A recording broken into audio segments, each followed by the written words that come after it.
Some really good work has been done recently that's been published in Ontario, Canada, my home away from home. Ontario did a really interesting study that said of all concussions reported in the province, they felt that it was 50% underreported. So 50% of time, concussions don't get reported. And for a variety of reasons, because people didn't lose consciousness, they didn't really felt they had that many symptoms after getting hit or things like that. It's 50% of the time is underreported. And there's a few issues with that underreporting concussions.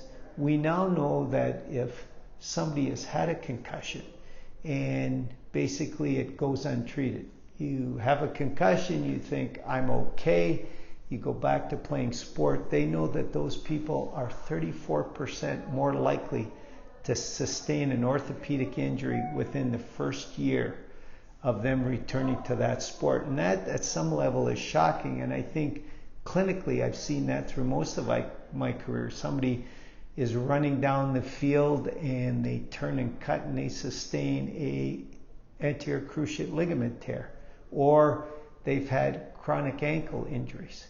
And when you look at their history, at some point they have had a concussion that they basically ignored or felt that they had recovered from, but what didn't recover is their reaction time. And we now know that under treating a concussion or developing post-concussive syndromes makes you much more susceptible to orthopedic injuries, and we know it's the ability of the body to react.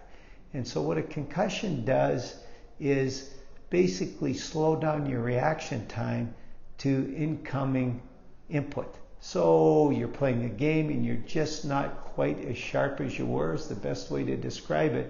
And what Ontario has pointed out is that with the underreporting, they wonder if that's not why after a concussion, particularly at a high school level and a college level, when your brain isn't totally mature and neither is your musculoskeletal system, that's why they see such an increased incidence of injuries post-concussion or post-traumatic injury, because kids simply need more help early on in concussion recovery. And by kids I mean immature athletes, 18 to 25. We're seeing it early with 14, 15-year-olds, things like that. It's critical that you recognize that you've sustained a concussion. Secondarily, it's critical that the right intervention takes place early.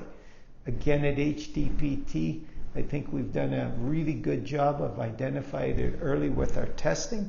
Secondarily, documenting what we need to do.